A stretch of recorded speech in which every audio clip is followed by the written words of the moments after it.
La foi seule suffit-elle pour être sauvé? Non, absolument pas. La foi sans les œuvres est une foi morte. La foi doit mener à la charité. La foi, c'est croire. Mais le démon, il croit. Demandez au démon s'il croit en l'enfer. Il y croit. Demandez au démon s'il croit en l'existence du ciel. Bien sûr qu'il y croit. Demandez au démon s'il croit que notre Seigneur Jésus-Christ est présent dans le tabernacle et son corps, son sang, son âme et sa divinité. Il y croit parfaitement. Le démon croit et ça ne veut pas dire pour ça qu'il est sauvé. Donc il faut que la foi, la croyance, mène à la charité. La charité, c'est l'amour du bon Dieu. Le démon croit, mais il n'a aucun amour de Dieu. Donc pour pouvoir se sauver, il faut que la foi mène à la pratique de la foi. La pratique de la foi, c'est l'obéissance au commandement de Dieu. Et donc il faut pas simplement croire, ce n'est pas celui qui dit Seigneur, Seigneur qui rentrera dans le royaume des cieux, mais celui qui écoute la parole du bon Dieu, ça c'est la foi, et qui la met en pratique, c'est la charité. Pratique de la charité, c'est-à-dire la pratique des 10 commandements de Dieu. Beaucoup de Français savent qu'il existe une loi de Dieu, ils savent plus ou moins qu'il y a 10 commandements, parfois ils sont capables même d'en citer un ou deux, parfois même pour certains peut-être même les citer au moins dans le désordre les 10, mais ça suffit pas. Il faut aussi mettre ça en pratique, savoir qu'il y a 10 commandements c'est une chose, suivre les 10 commandements c'en est une autre. C'est facile de croire qu'il y a 10 commandements, mais ça ne veut pas dire pour autant que je vais suivre ces 10 commandements. Il faut que j'utilise ma volonté propre avec la grâce du bon Dieu pour suivre ces commandements.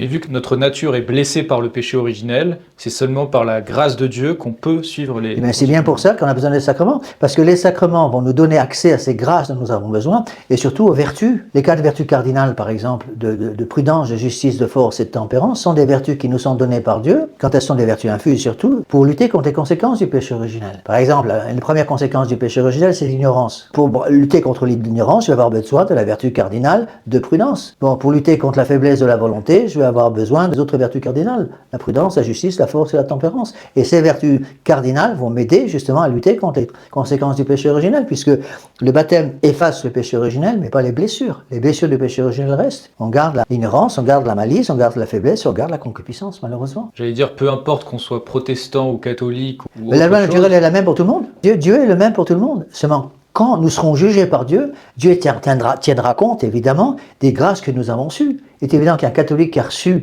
la foi catholique, qui a reçu la possibilité d'avoir les sacrements, bon Dieu va lui demander nettement plus qu'à un pauvre gars qui n'a jamais entendu parler du bon Dieu. Mais même quelqu'un qui n'a jamais entendu parler du bon Dieu, il y a la loi naturelle qui est là. Ok, merci Monsieur l'abbé.